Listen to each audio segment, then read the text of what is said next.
Jalanan tanah berlumpur mengarah ke desa terpencil itu tampak sepi, hanya diapit oleh hutan kering dan sawah mati yang ditinggalkan. Kabut menggantung rendah, menelusuri batang-batang pohon seperti jelmaan roh yang belum sempat naik ke langit. Mobil SUV tua itu berhenti di depan sebuah rumah penduduk yang tampak uzur, atapnya sudah berlumut, dan dindingnya penuh tambalan papan kayu yang menguning oleh waktu. Dita keluar sambil menatap layar GPS-nya dengan wajah masam. "Ini tempatnya," gumamnya pada Randy, sang kameramen yang sedang sibuk mengangkat tripod dari bagasi. Desa Waringin sepi. Randy mendengus, menyipitkan mata ke arah bangunan tua di kejauhan. "Dan rumah potong itu, ada di balik bukit itu, ya?" Dita mengangguk. Menurut arsip, rumah potong itu sudah tutup sejak 20 tahun lalu. Tapi warga katanya masih lihat darah segar di lantainya. Mereka menginap di rumah penduduk bernama Pak Dirman, lelaki tua bungkuk dengan tatapan yang seolah menyimpan ribuan kisah. Rumahnya berdinding papan kayu, penuh aroma kayu lapuk dan dupa yang terbakar setengah. Saat makan malam, Dita mengeluarkan rekamannya. "Pak Dirman, boleh saya rekam sedikit soal rumah potong itu?" Pak Dirman menghela napas, menatap kosong ke dinding, lalu menoleh dengan suara serak. "Darah di sana bukan hanya milik hewan. Dan tidak semua yang disembelih di sana berkaki empat." Randy dan Dita saling berpandangan. Randy mengangkat alis, sementara Dita memasang wajah serius, mencoba tidak menunjukkan ketertarikan berlebihan. "Maksud Bapak?" tanya Dita perlahan, memastikan kamera tetap merekam. Pak Dirman mendekatkan wajahnya ke lensa. "Orang-orang dulu tak percaya, sampai satu persatu yang coba masuk, tak pernah pulang. Darahnya masih hidup." Ia keluar sendiri dari lantai, mencari tubuh baru. Malam semakin pekat ketika mereka memutuskan untuk berjalan ke lokasi rumah potong itu, meski dengan ragu. Randy membawa lampu sorot besar, sementara Dita menyampirkan kamera di pundaknya. Jalan setapak menuju rumah potong itu dipenuhi semak liar dan ranting-ranting kering. Angin bertiup pelan tapi menusuk, membawa suara desir seperti bisikan-bisikan dari balik pohon. Bangunan itu akhirnya terlihat, struktur besar dengan genteng yang sebagian runtuh, dan dinding bata merah yang menghitam oleh waktu. Sebuah papan bertuliskan, "Rumah Potong Ternak Waringin," tergantung miring di pintu depan. Langkah mereka melambat saat memasuki pekarangan rumah potong. Tanahnya keras dan lembab, tapi bau amis yang tajam menusuk hidung membuat mereka saling berpandangan. "Kamu nyium bau ini, Dit?" bisik Randy. "Kayak darah segar." Dita mengangguk, menyalakan kameranya. "Bau ini nggak masuk akal. Tempat ini seharusnya udah kosong 2 dekade." Mereka masuk ke aula utama bangunan. Ruangan luas tanpa jendela, hanya cahaya dari lampu sorot Randy yang menari di dinding-dinding kusam. Meja-meja sembelih masih berdiri, meski karatan dan penuh debu. Lantai yang awalnya terlihat kering, mulai tampak basah di beberapa titik. Seperti cairan yang merembes dari dalam tanah. Dita menyorot salah satu genangan itu dengan kamera. "Randy, itu darah." Randy mendekat, menyorot dengan lampunya. Cairan merah pekat itu bergerak, seolah baru menetes dari atas, padahal tak ada sumbernya. Ia bahkan menetes pelan ke celah-celah lantai. "Ini, baru," gumam Randy. "Lihat, masih hangat." Saat itu, suara berat seperti geraman terdengar dari arah belakang ruangan. Randy segera membalikkan kamera. "Kamu dengar itu?" Dita mengangguk perlahan, wajahnya menegang. "Suara apa itu?" "Hewan." Tapi tak ada yang terekam di mikrofon. Hanya keheningan, diselingi detak jantung mereka yang berpacu. Mereka menyusuri ruangan lebih dalam, melewati rel gantung daging tua yang masih tergantung di langit-langit. Salah satu rel itu bergoyang sendiri, menciptakan suara logam yang melengking. Dita merekam setiap sudut, sementara Randy menyusul di belakang dengan lampu sorotnya. Kabut mulai menyusup dari celah-celah atap, meski mereka berada di dalam ruangan. "Kita balik besok pagi aja," ujar Dita. "Aku mau rekam tempat ini dengan pencahayaan alami. Malam begini, terlalu aneh." Randy mengangguk cepat. "Setuju. Dan tempat ini makin dingin aja. Seolah ada yang ngikutin kita dari tadi." Mereka bergegas keluar dari rumah potong. Udara malam di luar jauh lebih hangat dari dalam. Tapi bau amis itu masih menempel di pakaian mereka. Kembali di rumah Pak Dirman, mereka membersihkan peralatan dan menyiapkan bahan dokumentasi. Tapi Randy terlihat gelisah, terus-menerus melirik ke jendela. "Tadi aku yakin dengar suara langkah di atas langit-langit, katanya lirih. Tapi nggak ada siapa-siapa. Dita menyuruhnya untuk istirahat. Ia sendiri memeriksa hasil rekaman. Tapi saat memutar ulang adegan darah di lantai, ia melihat sesuatu yang tidak mereka lihat saat merekam. Dalam detik-detik rekaman, di ujung ruangan, ada sosok bayangan bergerak cepat, tinggi, dan gelap. Dita menghentikan video, memperbesar layar. Tapi bentuknya buram, nyaris tak bisa dijelaskan. Tepat saat itu, terdengar suara gesekan dari bawah pintu kamar mereka. Seperti sesuatu yang digeser, atau diseret. Dita perlahan berjalan ke arah pintu, menempelkan telinganya. Tak ada suara. Ia membuka pintu perlahan, tapi lorong kosong. Hanya bau amis yang menyengat memenuhi udara. Lebih tajam dari tadi. Saat menutup pintu, ia menyadari ada bekas jejak merah di lantai kayu. Seperti darah yang menetes dari sesuatu yang dibawa masuk. Randy, dari dalam kamar, tiba-tiba berteriak. Dita, ia masuk dengan panik, menunjukkan ponselnya. Di layar, ada foto yang tertangkap secara tak sengaja, di balik jendela kamar mereka, ada bayangan besar berdiri, memandangi mereka dari luar. Itu dari tadi, tanya Dita dengan suara bergetar. Aku nggak tahu, aku ambil foto waktu coba cek angle buat besok. Baru lihat sekarang, mereka memutuskan menutup semua tirai dan berjaga semalaman. Tapi suara-suara dari luar rumah terus datang, gesekan logam, seperti rantai diseret, dan gelegar samar seperti palu menghantam batu. Dita menulis catatan di jurnalnya, tangannya gemetar. Rumah potong bukan tempat biasa. Darah di sana punya kehendaknya sendiri. Dan malam ini, bau itu ikut pulang bersama kami. Saat subuh datang, suara-suara menghilang. Tapi kamar mereka tetap dipenuhi aroma amis yang tak kunjung hilang. Pakaian mereka terasa lembab dan dingin, seolah basah oleh kabut, padahal jendela tertutup rapat. Randy membuka tirai, menatap keluar. Rumah potong itu tampak dari kejauhan. Kabut menggantung di atas atapnya, dan di atasnya, terlihat sekelebat bayangan menatap ke arah mereka. Mereka tak berkata apa-apa, hanya diam, nafas mereka menahan, dada sesak oleh ketakutan yang belum sempat berubah jadi kata. Dita menatap jam tangannya, sudah pukul 5 pagi, tapi mentari belum muncul, dan dari lantai kamar mereka, muncul titik merah kecil. Darah, menetes perlahan dari celah kayu. Pagi itu, kabut begitu tebal hingga sinar matahari tak mampu menembusnya. Udara dingin menyelimuti desa Waringin sepi, mengunci rumah-rumah tua dalam keheningan yang menakutkan. Langit terlihat muram seperti langit petang, meski waktu masih menunjukkan pukul 6 pagi. Dita terbangun dengan perasaan ganjil, keringat dingin membasahi tubuhnya padahal malam tadi ia tidur dengan selimut tebal. Ia menoleh ke sisi tempat tidur, kosong. Randy tidak ada. Awalnya ia mengira Randy ke kamar mandi, tapi setelah 15 menit menunggu tanpa suara apapun dari luar, ia mulai cemas. Ia memeriksa seisi rumah Pak Dirman, tapi tak menemukan jejak Randy sama sekali. Pak Dirman hanya menggeleng saat ditanya. Dia keluar sendiri. Saya dengar pintu depan dibuka pelan-pelan tengah malam. Mungkin kembali ke rumah potong. Dita menatap pintu yang kini tertutup rapat. Rasanya dada seperti dicekik ketakutan. Apa yang membuat Randy kembali ke sana? Dan kenapa ia tidak membangunkannya? Tanpa pikir panjang, Dita meraih kameranya dan senter, lalu keluar rumah, menerobos kabut yang menggantung rendah. Jalanan tanah becek, dan udara membawa bau besi tua dan amis yang semakin tajam setiap langkahnya mendekati rumah potong. Sepanjang jalan, tak ada suara burung atau anjing. Hanya suara langkah sepatunya menyentuh lumpur basah yang terasa seperti daging busuk dipijak pelan-pelan. Rumah potong itu muncul perlahan dari balik kabut, seperti bangkai raksasa yang tertinggal di ujung dunia. Pintu depannya terbuka sedikit, seperti sedang mengundang sesuatu masuk. Dita menahan napas saat melangkah ke dalam. Udara di dalam lebih dingin dari luar, dan cahaya senternya hanya membentuk lingkaran kecil di tengah bayangan tebal yang bergerak-gerak seperti hidup. Randy, panggilnya pelan. Tak ada jawaban, hanya gemas samar yang kembali padanya dengan nada lebih berat, seperti ada suara lain meniru. Lantai tempat mereka melihat darah semalam kini mengering, tapi jejak kaki berlumpur masuk ke dalam ruangan utama. Dita mengikuti jejak itu, langkahnya pelan dan kaku. Di salah satu dinding, ia melihat sesuatu yang membuat bulu kuduknya berdiri. Simbol aneh, mirip kepala hewan bertanduk, terukir dalam darah yang masih basah.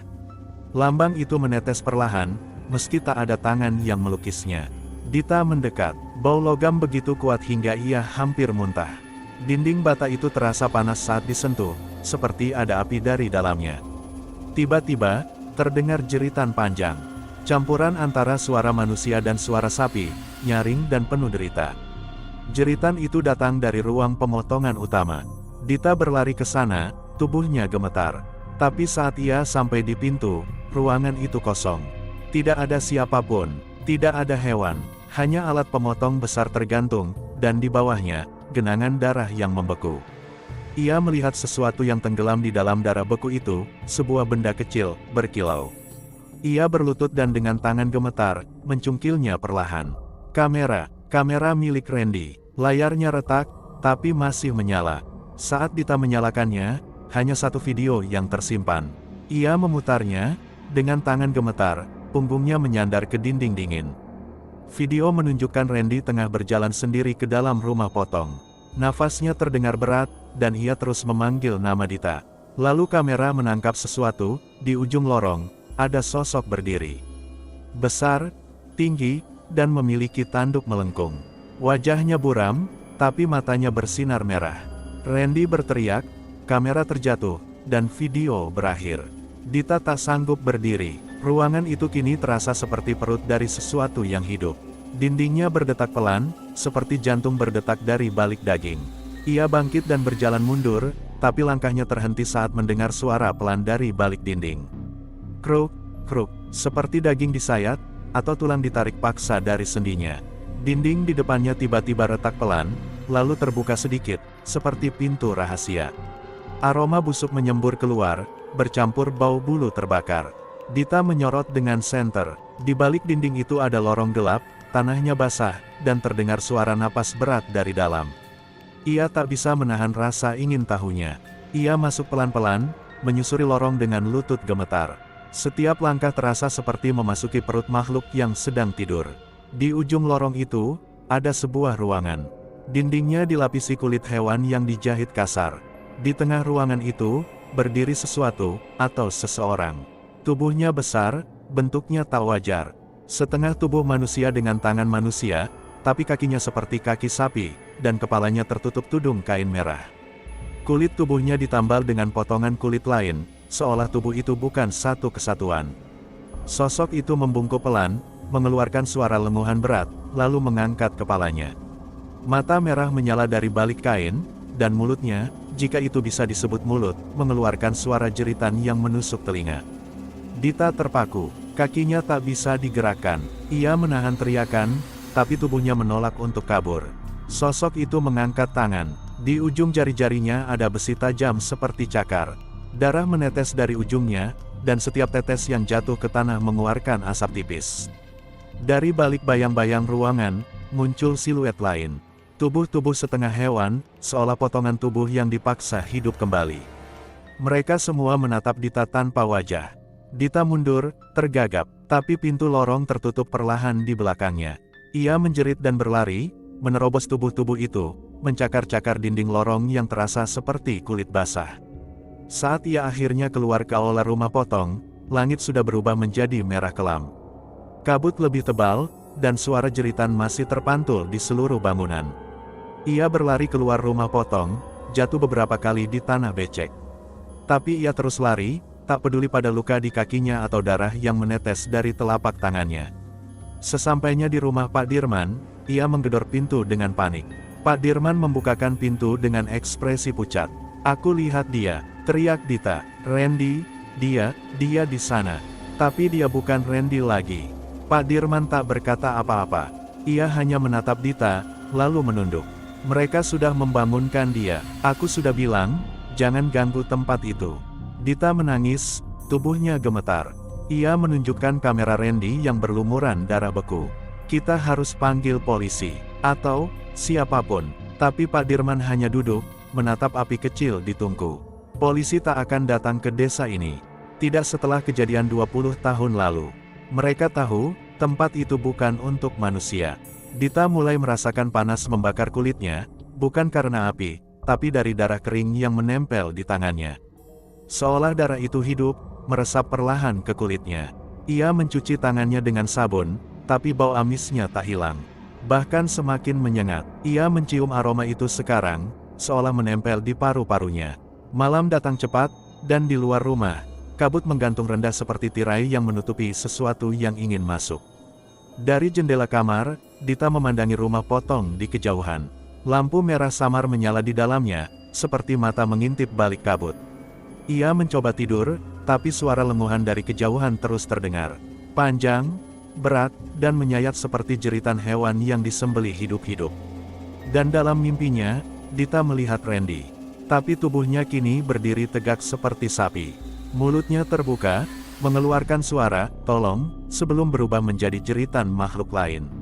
Saat ia terbangun, jendela kamarnya terbuka sedikit. Di lantainya, ada bekas tapak kaki, bukan kaki manusia, tapi kaki sapi, basah oleh darah. Dan di atas meja, kamera Randy yang tadi hilang, dengan video baru di dalamnya. Berdurasi 6 menit. Pagi datang dengan enggan. Matahari seperti ragu untuk menampakkan diri di langit desa Waringin sepi. Kabut masih menggantung rendah di antara pepohonan dan atap-atap rumah, menciptakan siluet kelabu yang tak pernah benar-benar menghilang sejak malam pertama Dita tiba. Dita duduk di beranda rumah Pak Dirman, matanya kosong menatap tanah. Kameranya masih tergenggam erat, namun video berdurasi pukul 0:06:66 yang muncul tiba-tiba di dalamnya belum berani ia buka. Di dalam tubuhnya ada sesuatu yang berubah, bukan hanya ketakutan. Ada rasa haus yang aneh, seperti kerongkongannya ingin menghisap lebih dari udara. Tangannya masih terasa panas di bagian bekas darah itu, meski ia sudah mencuci berkali-kali. "Kau harus ke barat desa," kata Pak Dirman pagi itu dengan suara yang hampir seperti bisikan. "Temui Mbah Rubiah. Dia satu-satunya yang masih tahu tentang darah dan daging yang menyatu." Dita menoleh pelan. Siapa dia? Penjaga perjanjian lama, dukun terakhir sebelum zaman terang. Ia tak pernah keluar rumah, tapi ia tahu kapan seseorang disentuh roh pemanggil. Jalan menuju rumah Mbah Rubiah hampir tidak terlihat. Semak berduri tumbuh liar menutupi jalan setapak. Burung-burung tidak bernyanyi, hanya ada suara daun kering yang diinjak, dan napas Dita yang terasa berat seperti membawa beban tak kasat mata. Rumah itu berdiri di tengah rumpun bambu tua yang menghitam. Dindingnya dari anyaman bambu rapat, atapnya terbuat dari daun rumbia yang sudah mulai lapuk. Tapi ada bau menyan dan dupa yang memenuhi udara, menciptakan atmosfer yang aneh, tidak nyaman, tapi juga tidak membuat ingin pergi. Sebuah suara dari dalam memanggil bahkan sebelum Dita mengetuk. "Masuk saja, anak yang disentuh darah." Jantung Dita berdetak keras. Ia mendorong pintu perlahan. Di dalam ruangan remang itu, seorang wanita tua duduk bersila di depan mangkuk tanah liat berisi darah kental yang terus mengeluarkan gelembung kecil. Mbah Rubiah. Tubuhnya kurus kering, kulitnya keriput seperti kulit yang dipanggang, dan matanya putih seluruhnya. Tapi suaranya jelas, berat, dan seperti datang dari balik bumi. "Kau bawa bekas dari tempat sembelih. Darah itu tahu siapa kau." Dita duduk perlahan di hadapannya. "Saya kehilangan teman. Dia berubah. Di sana, rumah potong itu, ada sesuatu yang hidup di dalamnya." Mbah Rubiah mengangguk pelan, jarinya menggambar lingkaran di udara. "Kau melihat daging yang berdiri. Manusia yang dikawinkan dengan hewan." Dita menelan ludah. "Ya, saya ingin tahu kenapa. Saya harus tahu, sebelum saya juga berubah." Mbah Rubiah tersenyum samar, bibirnya retak seperti tanah kering. "Dulu, rumah potong itu bukan sekadar tempat sembelih. Ia adalah altar, tempat pemujaan. Tubuh-tubuh dibuka untuk menyatukan roh dan daging agar tidak mati, agar tidak membusuk. Agar dunia mengenal keabadian lewat potongan tubuh." Dita mendengarkan dengan ngeri, tangannya menggenggam lutut. "Siapa yang melakukan semua itu?" "Sekte tua," jawab Mbah Rubiah. "Mereka menyebut diri mereka pemanggil daging suci. Mereka percaya bahwa daging yang tidak membusuk bisa menyimpan jiwa. Setiap penyembelihan adalah persembahan." "Lalu, kenapa berhenti?" tanya Dita. "Karena satu dari mereka mengkhianati pemimpin sekte," gumam sang dukun. "Seorang tukang sembelih yang jatuh cinta pada gadis kampung. Ia menolak mengorbankan sang gadis. Ia membocorkan rahasia pada warga. Maka terjadilah kebakaran." Mbah Rubiah menatap Dita tajam. "Tapi kau tahu, tidak satu pun jasad ditemukan dalam kebakaran itu. Karena mereka tidak terbakar, mereka diserap. Dita menutup mulutnya, mengingat darah yang keluar dari lantai, suara jeritan, dan sosok Randy yang tubuhnya tak sepenuhnya manusia. Ritual itu belum selesai. Tubuh-tubuh mereka belum lengkap. Maka mereka menunggu. Mereka butuh tubuh baru untuk melengkapi diri. Daging manusia yang masih segar. Darah yang masih hangat. Randy, suara Dita nyaris tidak terdengar. Dia telah disentuh. Jika belum menyatu sepenuhnya, masih ada harapan. Tapi jika sudah menatap mata, daging pertama, maka jiwanya mulai lepas dari tubuh. Dita merasa seluruh tubuhnya gemetar. Apa itu? Daging pertama. Mbah Rubiah menunduk. Makhluk pertama yang disatukan. Kepala manusia dengan jantung sapi dan kulit kambing. Pemimpin ritual. Dia yang hidup tanpa napas dan tumbuh dalam darah. Saya lihat dia, bisik Dita. Saya lihat matanya, merah. Maka kau harus cepat. Mbah Rubiah menggenggam tangan Dita erat. Sebelum darah di tubuhmu menjadikanmu pintu berikutnya. Pintu? Tanya Dita bingung. Darahmu bisa menjadi gerbang bagi roh-roh itu untuk kembali. Mereka butuh tubuh yang kuat. Seorang wanita, hidup, dan siap membuka. Dita menggeleng.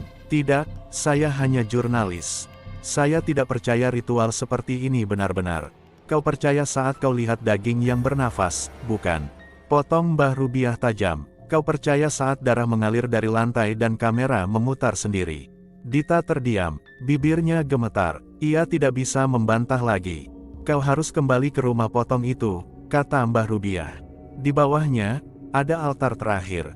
Di sanalah kau bisa memutus ikatan. Tapi, harga yang harus kau bayar mungkin adalah tubuhmu sendiri. Dita menggenggam kameranya erat. Jika itu bisa menghentikan semua ini, saya akan melakukannya. Mbah Rubiah tersenyum kecil, tapi di matanya ada bayangan kelam. Ia membuka kain di sudut ruangan, memperlihatkan benda yang dibungkus tulang dan rambut, sebuah pisau tua dengan ukiran aneh. Bawa ini, pisau pemutus darah. Tapi ingat, jika roh-roh itu tahu kau datang untuk mengakhiri mereka, mereka akan mulai berbisik di dalam kepalamu. Dita menerima pisau itu dengan tangan gemetar. Ujung logamnya terasa dingin, seolah menyerap panas dari kulitnya. Saat ia hendak pergi, Mbah Rubiah berkata, dan satu lagi, anak muda. Dita menoleh. Jika kau temukan Randy, dan dia sudah tak mengenalmu lagi, jangan coba menyelamatkannya. Ia bukan temanmu lagi, ia hanya kulit yang menunggu diisi. Dita terdiam cukup lama sebelum menjawab, saya akan tahu saat melihat matanya. Ia melangkah keluar dari rumah Mbah Rubiah, kabut mulai menipis tapi udara tetap pengap. Di tangannya, pisau tua itu berdenyut pelan seperti hidup. Jalan pulang ke rumah Pak Dirman terasa lebih sunyi dari sebelumnya. Angin berhenti bertiup, hanya suara langkah kaki Dita dan, satu lagi yang samar, seperti langkah kaki tambahan di belakangnya. Ia menoleh beberapa kali, tapi tak melihat siapapun. Tapi aroma darah segar mulai menempel di udara, padahal ia belum kembali ke rumah potong. Setibanya di rumah Pak Dirman, ia menemukan rumah itu kosong. Tirai jendela terlepas, pintu terbuka, dan lantai ruang tamu penuh bekas tapak kaki berdarah, berbentuk kuku. Pisau di tangannya mendadak berat, nafasnya tercekat. Ia tahu, waktunya tidak banyak. Ia membuka video yang belum sempat ia tonton di kamera Randy. Di layar, terlihat Randy duduk di altar dengan tubuh terikat, dan suara berat bergema, kau akan menjadi wadah kami. Dita menatap layar dengan mata berkaca. Satu kalimat terlintas di pikirannya, dan ia tahu apa yang harus dilakukan. Jika Randy adalah wadah mereka, maka aku harus menjadi pengakhirnya.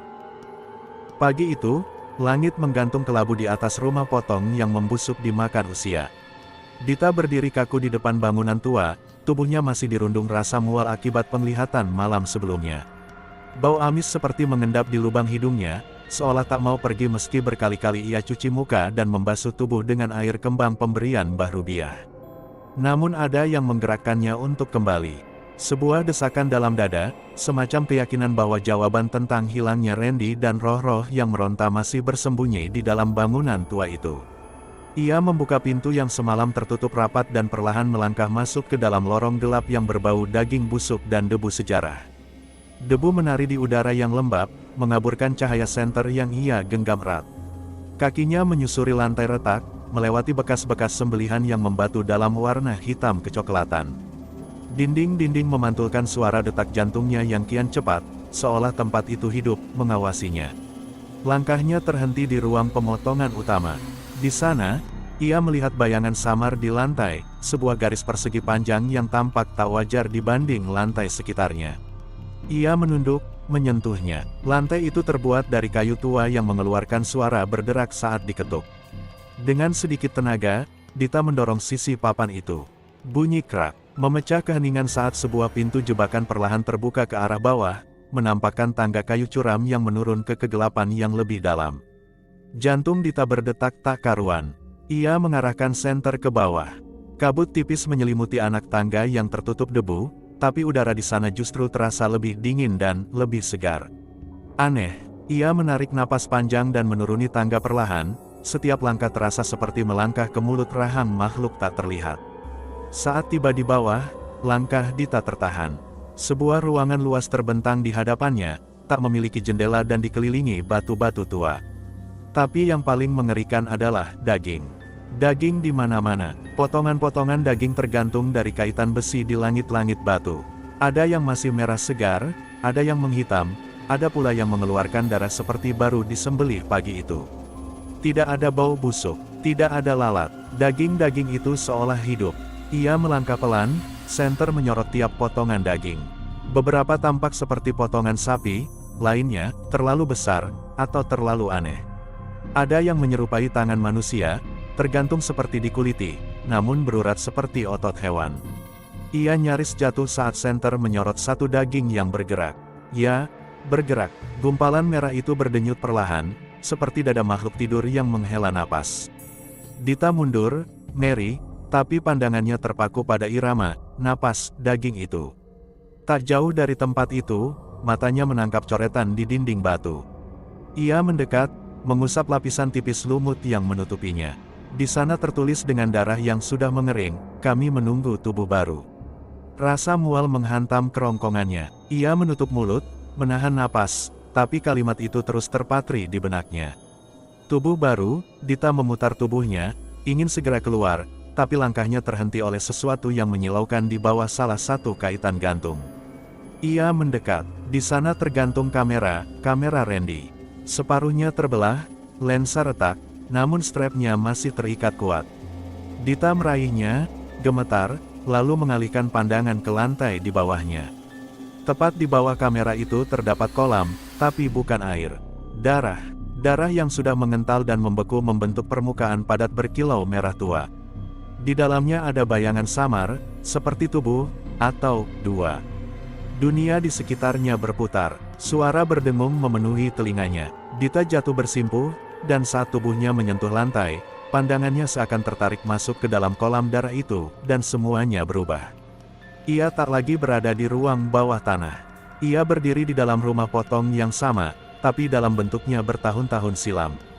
Dindingnya bersih, lantainya mengkilap, dan para pekerja sibuk menyembelih hewan satu persatu, dengan irama cepat dan terlatih. Di tengah ruangan, ada seorang pria berjubah putih, wajahnya ditutupi kain merah. Ia mengangkat tangan, memberi aba-aba. Para pekerja berhenti, lalu 4 dari mereka menyeret seorang pria muda, tubuhnya terikat dan mulutnya tersumpal kain. Pria muda itu meronta, tapi dukun berjubah merah itu mulai menggumamkan mantra dalam bahasa kuno, dan pekerja lainnya mulai memotong tubuh sapi di sebelah si pria, membuat darah tumpah menyatu di lantai. Dita ingin berteriak, ingin lari, tapi tubuhnya terkunci. Ia hanya bisa menyaksikan saat pisau itu menghantam tubuh si pria, dan darahnya bergabung dengan darah sapi di lantai. Di saat itu pula, kabut pekat keluar dari lantai dan menyelimuti tubuh korban. Tiba-tiba, daging sapi dan tubuh manusia yang telah terpotong-potong itu bergerak sendiri, bercampur, menyatu seperti dililit benang tak kasat mata. Tangisan berubah menjadi geraman. Dita melihat sesosok makhluk perlahan terbentuk, tubuh manusia dengan kepala sapi, daging mencuat dari pori-porinya.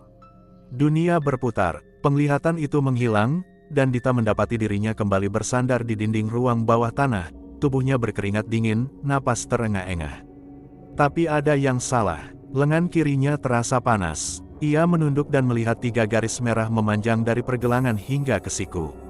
Luka, tapi bukan luka biasa. Luka itu terlalu dalam dan rapi, seperti dicakar oleh kuku panjang, atau cakar hewan. Dengan tangan gemetar, ia menyentuh luka itu. Nyeri menjalar sampai ke bahu. Tapi yang lebih menakutkan adalah, darah yang mengalir dari luka itu berwarna lebih gelap, hampir kehitaman, dan kental seperti darah di kolam tadi. Dita berdiri sempoyongan, menyapu pandangannya ke seluruh ruangan. Daging masih tergantung, kolam darah masih membeku. Tapi sekarang ruangan itu jauh lebih sunyi. Terlalu sunyi, bahkan detak jantungnya pun terdengar memantul di dinding. Suara langkah mulai terdengar dari tangga di belakangnya.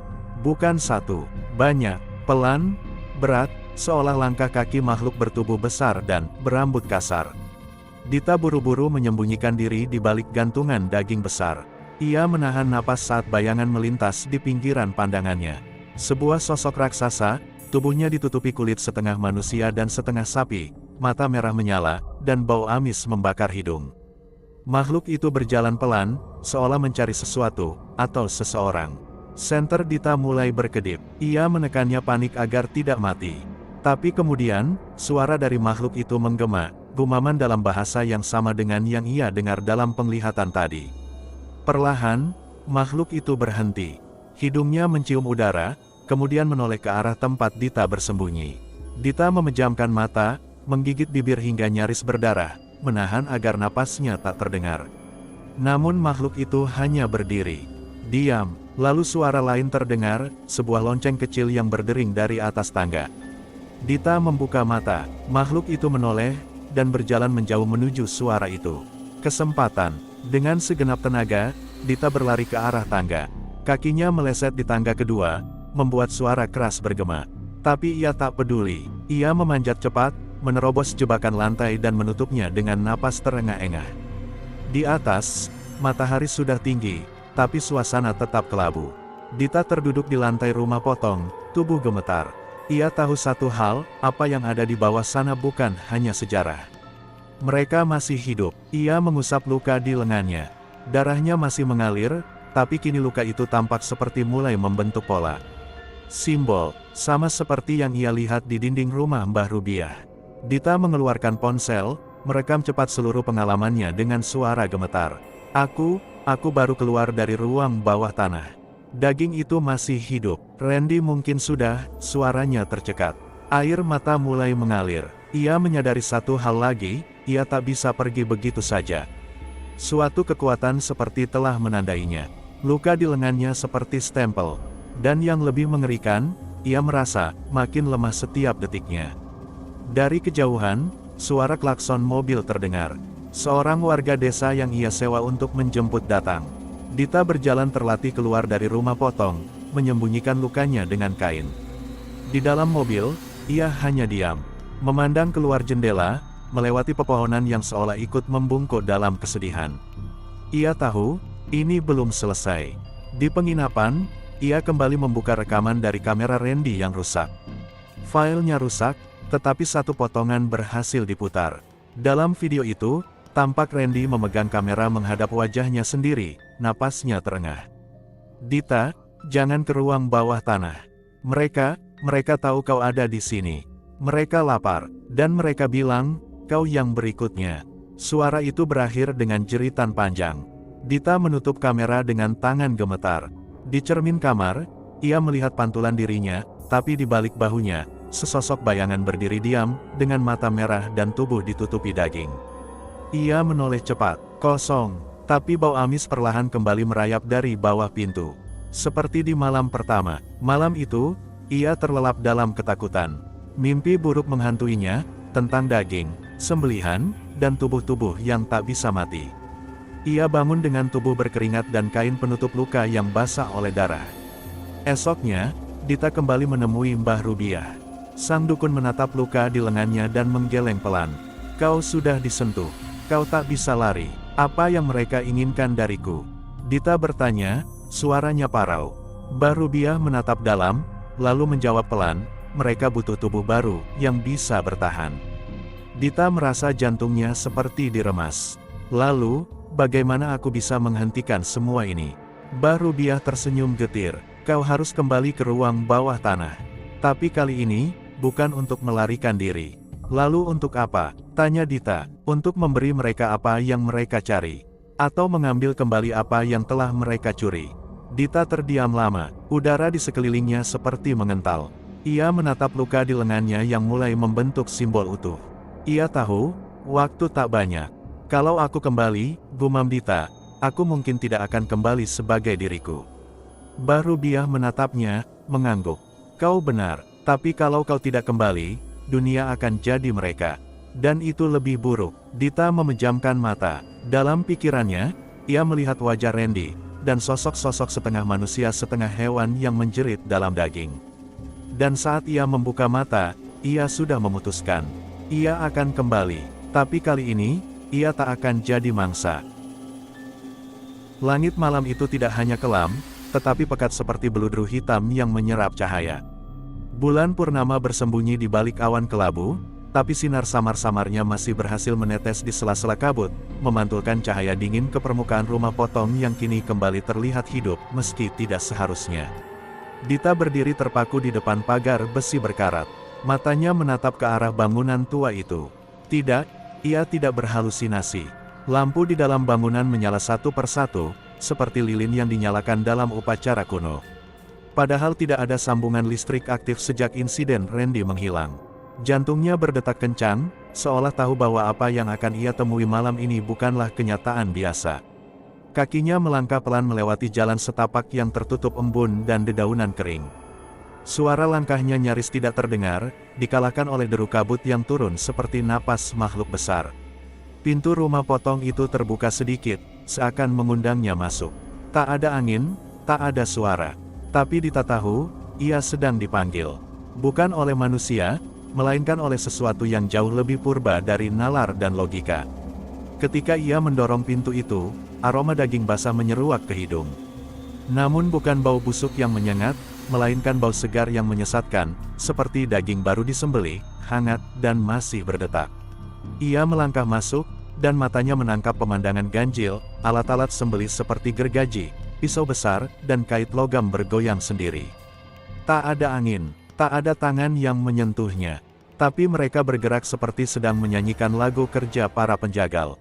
Di ruangan utama, meja sembelih dipenuhi tubuh-tubuh. Bukan bangkai sapi, tapi potongan manusia, disusun dengan hati-hati, kepala terpisah, lengan ditumpuk, dan dada dibelah rapi. Semua itu dilakukan oleh sosok-sosok tinggi tanpa wajah, mengenakan pakaian penjagal penuh darah. Dita menahan napas, tangannya bergetar saat ia menutupi mulut. Sosok itu tidak punya mata, tapi mereka tampak tahu ia sedang menatap. Mereka tidak menyerang, mereka hanya melanjutkan tugas mereka, menyusun tubuh demi tubuh seperti sedang menyiapkan pesta besar. Dan di ujung ruangan itu, Dita melihat seseorang berdiri diam. Rambutnya acak-acakan, kulitnya pucat, dan tubuhnya tidak sepenuhnya manusia lagi. Potongan daging menempel di sebagian wajah dan bahunya, seperti daging mentah yang menyatu dengan kulit. Matanya kosong, tapi Dita mengenalnya. Randy, bisiknya dengan suara gemetar, nyaris tidak terdengar. Randy tidak menjawab, hanya menatap lurus ke arahnya dengan bola mata yang memutih, pupilnya nyaris menghilang. Di lehernya, ada bekas jahitan kasar seperti potongan kepala yang pernah dilepas dan dipasang kembali. Tubuhnya setengah telanjang, dan di bagian dadanya, daging sapi menempel seperti tempelan hidup yang menutupi detak jantungnya. Dita melangkah mendekat, lututnya hampir goyah. Tapi sebelum ia bisa menyentuh Randy, tanah di bawahnya berguncang ringan, disertai bunyi dalam yang tak terdengar oleh telinga, namun terasa sampai ke sumsum tulang. Dinding-dinding rumah potong mulai mengembung. Kayu dan beton berubah seperti kulit, berdenyut dan berkeringat. Dita menatap sekelilingnya dengan ngeri, bangunan ini bukan bangunan. Ini adalah bagian dari sesuatu yang hidup. Perut, Dita berbisik, mengingat kata-kata Mbah Rubiah.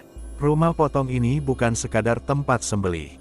Ia adalah rahim, perut besar dari entitas purba yang ingin lahir kembali. Dan manusia, adalah daging yang dibutuhkan untuk membentuk tubuhnya. Dari langit-langit, tetesan darah menetes perlahan. Warnanya merah gelap, namun baunya lebih amis dari darah biasa. Seolah bukan dari makhluk hidup, tapi dari memori kematian yang terlupakan. Randy mengangkat tangannya pelan, menunjuk pada meja sembelih. Di sana, tubuh-tubuh itu mulai bergerak. Jari-jari yang tadinya diam mulai mencengkeram udara. Mata yang tadinya tertutup kini membuka perlahan. Kami daging yang tidak membusuk, sebuah suara bergema di kepala Dita. Bukan suara Randy, tapi suara kolektif, suara banyak jiwa dalam satu kesadaran. Kami belum utuh. Tubuh kami menunggu kulit, darah, dan nama baru. Dita menjerit, tapi suaranya tak pernah keluar. Seolah rumah potong ini menyerap semua getaran dari pita suaranya. Ia mundur, tapi dinding di belakangnya telah berubah menjadi daging lunak yang menyerap kakinya hingga pergelangan. Ia meronta, tapi kemudian, suara lirih lain muncul, suara yang lebih manusiawi. Dita, tolong aku, suara itu lemah, tapi jelas. Itu suara Randy, dari balik tubuh dan daging yang menutupi dirinya. Air mata membasahi wajah Dita. Ia tak tahu harus menolong atau meninggalkan. Tapi sebelum ia bisa berpikir lebih jauh, dari balik bayang-bayang, sosok tinggi berjubah merah muncul. Wajahnya tertutup topeng kepala sapi yang retak di bagian rahang. Sosok itu melangkah mendekat sambil membawa mangkuk besar dari tembaga, penuh darah segar. Ia meletakkannya di depan Dita. Di dalam mangkuk, sepotong hatinya sendiri tampak mengambang, berdetak pelan. Pilih, anak manusia, suara itu menggema. Bergabunglah dalam pemurnian, atau tubuhmu akan dipakai tanpa restu. Kami butuh bentuk, kami butuh wadah. Dan darahmu sudah terikat. Dita menggeleng panik. Tidak, ini bukan takdirku, teriaknya. Kali ini terdengar, tapi suara itu segera dilahap keheningan ruangan kembali.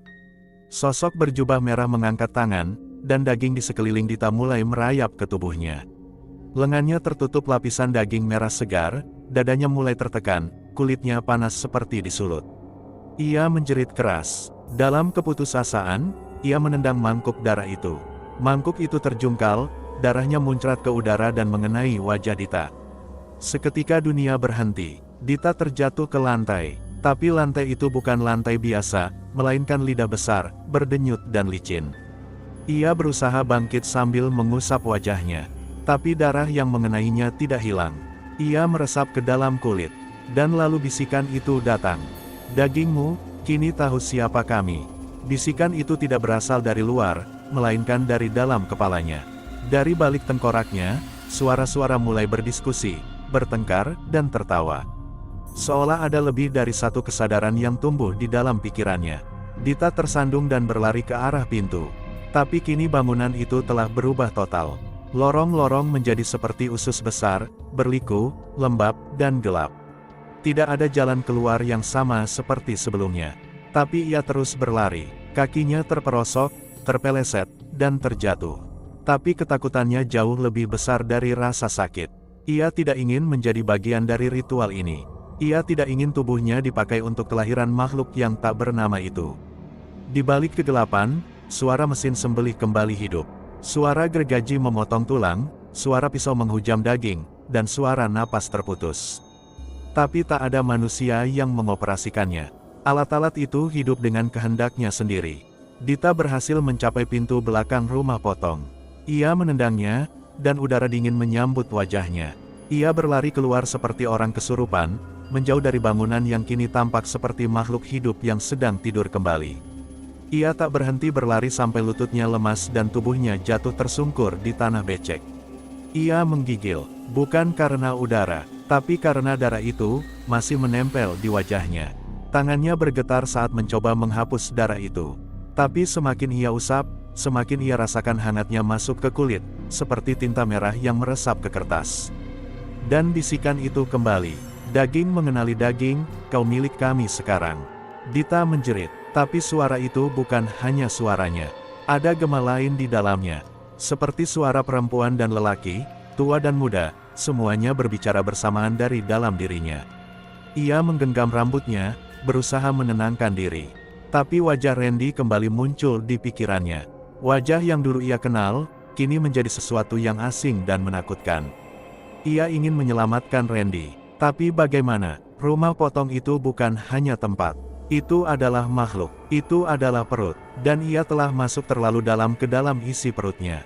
Dita mendongak. Langit malam masih sama pekat. Tapi dari kejauhan, ia bisa melihat rumah potong itu bersinar merah samar, seperti jantung yang berdetak dalam tidur nyenyak. Ia tahu ini belum selesai. Ia telah menjadi bagian dari sesuatu yang lebih besar dari dirinya. Dan darah yang menempel di wajahnya adalah bukti. Saat ia tertidur karena kelelahan, bayangan pekerja tanpa wajah berdiri di sekelilingnya.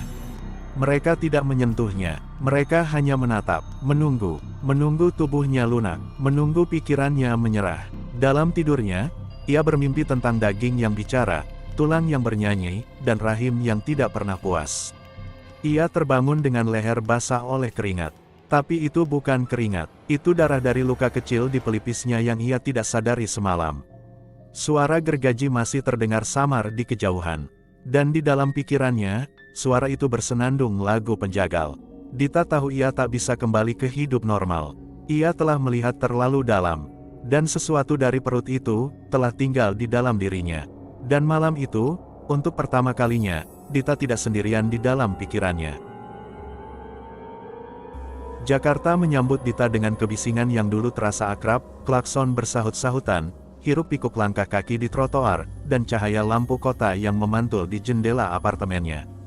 Tapi semua itu kini seperti gema jauh, teredam di balik lapisan luka yang tertinggal dalam dirinya. Ia berjalan melewati koridor apartemen dengan tubuh yang masih kaku, langkahnya berat, seolah tulangnya belum kembali sepenuhnya dari rumah potong itu. Setiap suara pintu terbuka membuatnya waspada, seperti ada sesuatu yang mengintai di balik kenyataan. Di depan cermin kamar mandi, Dita melihat wajahnya sendiri dengan rasa asing. Bekas goresan masih memanjang di lengannya, samar tapi nyata. Ia mengusap wajahnya dengan air dingin, tapi bayangan di cermin tak mengikuti gerakannya seketika. Ia terdiam. Malam pertama di apartemen tidak memberinya kedamaian. Suara detik jam terdengar terlalu keras, dan setiap kali matanya tertutup, ia kembali melihat cahaya merah remang dari ruang sembeli itu. Bau darah, panas besi, dan suara dengusan sapi yang hampir manusiawi menggema di kepalanya. Dalam mimpinya, ia berdiri di meja sembelih, tangannya menggenggam pisau besar. Tapi bukan hanya tangannya, seluruh tubuhnya bergerak seperti sedang mengikuti irama yang bukan berasal dari dirinya sendiri. Ia menyayat leher seekor kambing, lalu seorang pria. Darah menyembur, tapi tidak mengenai lantai. Darah itu mengalir ke mulutnya sendiri, yang terbuka tanpa kendali, menelan, menyesap. Ia terbangun dengan teriakan tercekik dan bantal yang basah oleh keringat. Hari-hari berikutnya tidak lebih baik. Saat naik bus, ia mencium bau darah segar dari penumpang yang duduk di sampingnya, padahal tak ada luka. Di kantor, ia melihat daging sapi di kantin dan tubuhnya bergetar, seperti merindukannya, bukan menolaknya. Ia mulai menarik diri, membatasi pertemuan, mematikan ponsel, dan menghindari cermin. Matanya sendiri terlihat berbeda, satu irisnya seperti lebih gelap, lebih dalam, seolah ada sesuatu yang berenang di dalamnya. Suatu malam, ia duduk sendiri di ruang tamu, cahaya remang dari luar memantul di kaca jendela. Lalu terdengar suara kecil, hampir seperti bisikan, langsung dari dalam kepalanya, waktunya kembali. Tangannya bergerak tanpa sadar ke lengan, menggaruk goresan bekas cakar yang kini memerah. Saat ia menarik bajunya, bekas itu tampak membentuk pola melingkar, seperti simbol kuno. Ia tahu, ini belum selesai. Esok harinya, Dita mengemasi barangnya. Tak banyak yang dibawa, hanya satu ransel, senter, korek api, dan satu botol bensin. Ia tahu tujuannya, dan kali ini ia tidak berniat kembali. Ia akan menyelesaikan semuanya. Perjalanan kembali ke desa itu seperti menembus kabut tak kasat mata. Jalanan terasa lebih sunyi dari sebelumnya. Bahkan alam pun tampak menahan napas, seolah tahu bahwa yang akan terjadi bukan milik dunia ini lagi. Saat memasuki gerbang desa, ia melihat wajah-wajah penduduk yang sama, mata mereka tetap kosong, suara mereka tetap pelan, seolah tahu bahwa ia membawa sesuatu yang sudah bukan manusia sepenuhnya. Tapi yang paling mengerikan adalah saat ia tiba di lokasi rumah potong itu. Bangunan besar, berdinding seng berkarat dan kayu tua, sudah tak ada lagi. Sebagai gantinya, tanah merah merekah di sana, seperti luka terbuka di permukaan bumi. Dita mendekat perlahan, langkahnya terhenti saat ia melihat tanah itu berdetak. Ya, tanah itu benar-benar berdetak. Naik dan turun seperti dada seseorang yang sedang tidur. Seperti jantung yang belum selesai berdetak. Seperti sesuatu yang hidup, menunggu, lapar. Ia menjatuhkan ranselnya dan berlutut, merasakan tanah itu dengan telapak tangan. hangat, berdenyut. Saat ia menempelkan telinganya, ia mendengar suara bernapas. Napas panjang dan dalam, dari sesuatu yang besar. Ia bangkit dengan gemetar, mengeluarkan botol bensin dan menyiramkannya di tanah yang mengelilingi lokasi itu. Korek api ia nyalakan dengan tangan gemetar. Tapi sebelum ia bisa menjatuhkannya, suara itu datang lagi. Kali ini lebih jelas. Kami sudah menyatu, kau pun sudah bagian dari kami. Tangan Dita bergetar hebat. Api korek menari, tapi tak mampu jatuh. Suara-suara itu kini menggema dalam pikirannya, seperti nyanyian paduan suara yang diambil dari dunia lain. Darahmu, sudah milik kami. Ia mencoba melawan dorongan itu, mencoba membakar tempat itu. Tapi tubuhnya tidak mau bergerak. Jari-jarinya kaku. Dan yang lebih parah, ia menyadari air mata mengalir, bukan karena takut, tapi karena kehilangan. Di dalam dirinya, sesuatu sudah berubah. Ia tidak ingin tempat itu musnah. Ia ingin tempat itu tetap ada. Sebuah naluri purba telah tumbuh dan kini berakar dalam dirinya. Dengan teriakan penuh amarah dan putus asa, ia menjatuhkan korek ke tanah. Api menyala cepat, membakar rerumputan kering. Tapi tak lama, api itu padam dengan sendirinya. Tanah itu menghisapnya, seperti menyerap energi dari api. Dita terdiam. Ia tahu, ini bukan tempat biasa. Ini bukan bangunan, bukan kuburan. Ini adalah rahim dari sesuatu yang belum lahir. Dan ia adalah bagian dari persiapannya. Tiba-tiba, tanah di hadapannya terbuka sedikit, menampakkan sesuatu. Tulang, tengkorak manusia setengah tertanam, tersenyum padanya. Dita menjerit dan mundur, tapi tanah itu bergerak lagi, kali ini mengembuskan udara hangat, seperti napas dari monster yang tengah tertidur. Ia mencium bau darah, daging mentah, dan dirinya sendiri. Dunia seperti berputar. Ia terduduk, memegangi kepala, bisikan dalam kepalanya semakin banyak, semakin keras. Suara Randy, suara Mbah Rudiah, suara pekerja yang disembelih. Tidak ada jalan kembali, hanya jalan ke dalam tubuh ibu. Ia membuka matanya, dan dunia terlihat berbeda. Warna-warna jadi lebih tajam. Ia bisa mendengar detak jantung burung di atas pohon, merasakan getaran cacing di tanah. Segala sesuatu hidup, dan semuanya bisa disembelih. Malam itu, ia berjalan menyusuri jalan desa kembali. Tapi langkahnya bukan milik Dita. Tatapannya kosong, tubuhnya lentur, dan darah di bawah kukunya mengering. Sesampainya di rumah kosong tempat ia dulu menginap, ia duduk di depan cermin.